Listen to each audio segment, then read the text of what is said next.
लो भाई, एक और बड़ी धमाकेदार खबर। अभी अभी आई बड़ी खबर।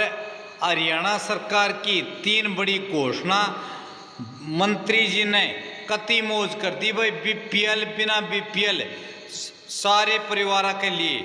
और भाई बीपीएल राशन कार्ड पर 5 नए नियम कर दिए हैं लागू। अब जो फ्री राशन मिलता था, जिसमें सरसों तेल के 40 रुपये देने पड़ते थे 2 लीटर के, उसके लिए बड़ी अपडेट। तो सारे बहन और भैया ने, काके दाऊताइया ने, मर्द भी और लुगैया ने आपके अपने राज की हाथ जोड़कर राम राम। साथियों, जान लो मुख्यमंत्री जी की लाइव अपडेट। कुछ हमारे मिलर्स के एसोसिएशन के लोग आए थे, उनकी कुछ मांगे थी कि भाई एक बोनस को लेकर और एक उनकी सीएमआर डिलीवरी जो वो कह रहे थे कि हमने दिसंबर से की है और हमारे ऊपर होल्डिंग चार्जेस लगाए गए हम तो उसको होल्डिंग चार्जेस को माफ़ करने के लिए उन्होंने मांग रखी है। तो बोनस वाली बात थी, बोनस तो हमने उनका करवा दिया है, बोनस तो उनका शेड्यूल हो गया है। और एक उनकी और मांग थी कि भाई कुछ मिलर्स के साथ कोर्ट केसेस चल रहे हैं, वो 50 के करीब हैं, तो वो वन टाइम सेटलमेंट के तहत तैयार है।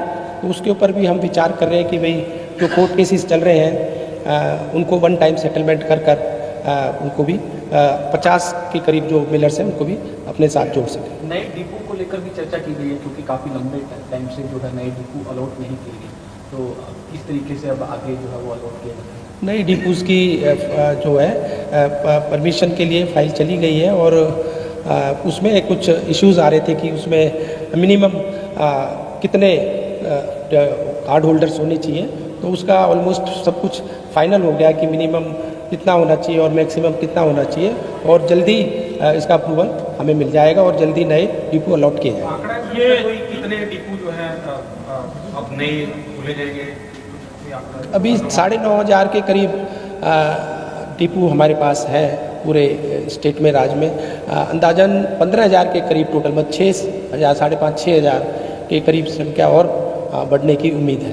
सर, कार्ड्स को लेकर क्या स्थिति है? बीपीएल कार्डों की अगर बात की जाए तो पिछले समय में कितने थे चुनाव से पहले, और अब क्या स्थिति है? क्योंकि विपक्ष लगातार इस बात को लेकर कह रहे सर कि आपने चुनाव से पहले तो बनाए और अब आपने कार्ड दिए, और बहुत सारे लोगों को 6 लाख से ज़्यादा लोगों को काटने की बात है। हाँ, पहले 52,000 के करीब थे, और जिस तरह से 52 लाख के करीब थे, और अब जैसे जैसे कोई शिकायत आती है कि किसी के पास 4 व्हीलर है या किसी का बिजली का बिल ज़्यादा आ रहा है, चाहे किसी घर में एसी आया है और कुछ यूज़ करके बिजली का बिल ज़्यादा आ रहा है, तो उसमें 6 लाख के करीब कार्ड कम हुए।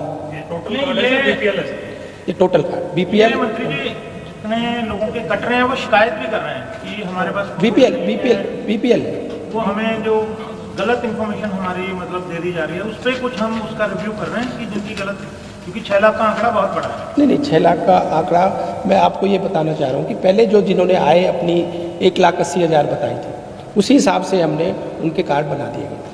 अब जब जांच के बाद पता लग रहा है कि भाई ये संख्या, उनकी आय 1,80,000 से ज़्यादा है, तो उनके ऑटोमेटिकली किसी का जो हकदार नहीं है उसको उसका हक नहीं मिलना चाहिए। जिन्होंने गलत जानकारी देकर कार्ड बनवाए तब, क्योंकि तब तो सरकार ने उनकी बात मान ली, सत्यापित किया गया उनकी बात को, उनके खिलाफ तो कार्रवाई करेंगे, क्योंकि लंबा टाइम उन्होंने फायदा ले लिया उस बात का जो दूसरों के लिए। इस तरह का भी कोई वो नहीं है कि भाई कदम पर, बाकी उनके कार्ड जो गलत बने थे उनको काट दिया गया। ये वेरिफिकेशन हो रही थी, ये चल रही है सर या खत्म हो चुकी है? चल रही है। अगर और आगे भी अगर कोई किसी का हकदार नहीं है तो उसको हक मिलना भी नहीं चाहिए। सर, कई ऐसे भी आए कि 6 से 12 महीने तक जिन्होंने राशन नहीं लिया, वो भी ऐसे लोग इसके अंदर शामिल? हाँ, उसमें भी ऐसे कुछ 4 लाख के करीब संख्या है कि जो 1 साल के करीब लोगों ने कोई भी लाभ, कोई राशन या कोई और भी लाभ डिपो से या और किसी से नहीं लिया। जो विपक्ष सवाल उठा रहे जिस तरीके से कार्ड काट दिए गए, पहले बनाए गए, उस पर क्या कहेंगे? क्योंकि आपने बताया कि अलग अलग कारणों से काटे गए हैं, किसी की आय ज़्यादा होगी, जो राशन नहीं ले रहे थे उनके काटे गए हैं।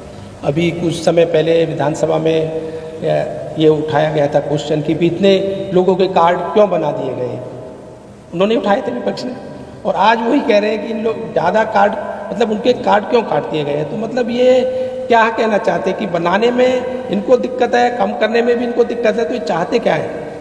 इन्होंने उठाया था कि तो सवाल ये भी उठा रहे हैं कि सरसों के तेल के दाम बढ़ा दिए, ऐसी क्या जरूरत है? देखो बताता हूँ, 2018 से सरसों के तेल के दाम नहीं बढ़े हैं, और इसमें ये भी है कि आज 7 साल पहले जो रेट थे, और हरियाणा एकमात्र प्रदेश है जो MSP पर फसल खरीद रहा है, और हम खरीद भी MSP पे रहे हैं, और 7 साल से कोई रेट नहीं बढ़े। और इसमें भी हमने ये किया कि 1 लीटर अगर कोई उपभोक्ता तेल लेता है तो उसको 30 रुपये ही देने पड़ेंगे, 10 रुपये ही उसके बढ़ेंगे, और अगर 2 लीटर लेता है फिर 100 रुपये देने पड़ेंगे।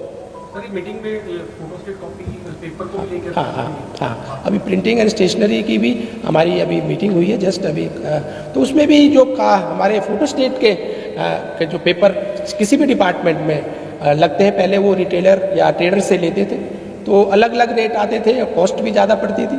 अब हम बल्क में पूरा एक मैन्युफैक्चरर से ये पेपर प्रिक्योर करेंगे, लेंगे टेंडर के थ्रू, और सभी डिपार्टमेंट को हम वो पेपर देंगे। सर, मौसम में जो गेहूँ रखी जाती है जवानों की ओर से लोगों को बांटने के लिए, तो वो खराब हो जाती है, बड़ी मात्रा में खराब होती है, हर साल ऐसी खबरें आती हैं, तो इस बार खराब ना हो कोई बंदोबस्त किया गया, और जो डिपो वाले कई बार खुद भी खराब कर देते हैं उसको बेचने के लिए। नहीं, अगर गोडाउन की हम बात करें तो हमने सब जगह, मैंने खुद जाकर भी निरीक्षण कर रहा हूँ, जांच कर रहा हूँ, भाई तिरपाल का भी सारा इंतजाम किया गया, अगर बाहर मैदान में या ग्राउंड में रखी गई है गोडाउन से बाहर, और उस पर प्रॉपर लकड़ी का रैक या सब कुछ है कि नहीं। और हमने DFSCs को भी ये आदेश दिए हैं कि हर DFSC अपने जो भी उसका एरिया आता है उसमें जाकर जांच करे, और कोई अगर कमी मिलती है तो उसको ठीक भी करें। डिपो वाले कई बार एक्सपेरिमेंट कर देते हैं, पानी से धो देते हैं कई बार जो, तो आपने देखा, मैंने उकलाना में हिसार में जाके खुद मौके पे जांच की थी, और जो कमी पाई गई शिकायत में हमने कई अधिकारियों को मौके पे सस्पेंड भी किया था। अब उसका टेंडर चल रहा है, प्रोसेस में है, आज भी बात हुई है मेरी बैठक में, तो उसमें किस तरह से हम इसको लगाएं, उसमें लेटेस्ट किस तरह से उस पर चेक किया जाए, मॉनिटरिंग के लिए भी स्टेट लेवल पर, हेड ऑफिस के लेवल पर, डिस्ट्रिक्ट लेवल पर किया जाए, तो उसका प्रोसेस अभी चल रहा है, और कई कंपनियों के हमारे पास प्री टेंडर के भी ऑफर आए हैं, और जल्दी ये कैमरे वाला टेंडर फ्लोट हो जाए। मंत्री जी, ये बताओ कि 1,80,000 की जो राशि है ये BPL वाली, ये जो पेंशन देते थे, जो वृद्धायु पेंशन थी और भी तरह की कैटेगरीज में थी, तब ये डिमांड आई थी कि 180 से ज़्यादा की ये लिमिट की जाए, और मेरे ख्याल वो अनटोल्ड वे में ज़्यादा होगी या नहीं हुई। क्या आपके महकमे का ऐसा सुझाव या आपके पास कोई ऐसी डिमांड आती है, क्योंकि 1,80,000 की जो सालाना आमदन है किसी परिवार की, वो बहुत कम मतलब मानो की है, जिसकी सारे लगभग क्रॉस कर चुके होंगे।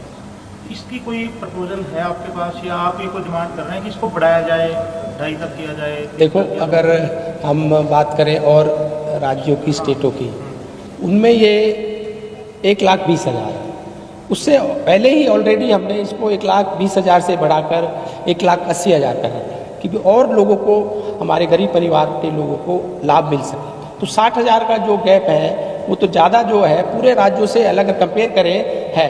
उसमें 1-2 चीज़ में, जैसे हमारी वो चिरायु योजना में हमने इसको 3 लाख कर रखा कि पहले 3 लाख तक के जो लोग हैं इसमें आते हैं उनको भी ये लाभ मिले, आयुष्मान चिरायु योजना। तो इस तरह की कोई ऐसे कोई हमारे पास वो आएगा तो मांग आएगी। तो पर हम अगर मौजूदा में देखें और स्टेट्स की जो फाइनेंशियल कंडीशन, जो हरियाणा की जो है वित्तीय स्थिति अलग तरह की है, संपन्नता की बात भी करें तो यहाँ 1,80,000 से बढ़ाने का मतलब कोई प्रस्ताव नहीं आता सरकार नहीं, अभी 60,000 तो हमने अभी बढ़ाया है, अभी औरों के मुकाबले तो हम पहले ही ज़्यादा पे हैं, और फिर अगर इसको आय को हम बढ़ाते हैं तो हमारा विपक्ष भी चिल्लाने लग जाएगा कि इतने लोग कैसे और जोड़ दिए, संख्या बढ़ गई। जैसे पहले बोला जी 52 लाख कैसे आ गए, ये 52 लाख आने का कारण भी यही था कि जो हमारी उसकी जो गैप था 1,20,000 को हमने 1,80,000 करा, उसमें जो 60,000 में ये लोग ज़्यादा आए थे। जो आप कहना चाह रहे हैं कि इसको बढ़ाते ही तो फिर वो और संख्या बढ़ जाएगी। मैं तो ये पूछना हूँ कि कोई ऐसा विचाराधीन है सरकार के कि बढ़ाने का? अभी ऐसा तो कोई है नहीं, अगर कोई आएगा तो आपको बताएंगे। नागर साहब,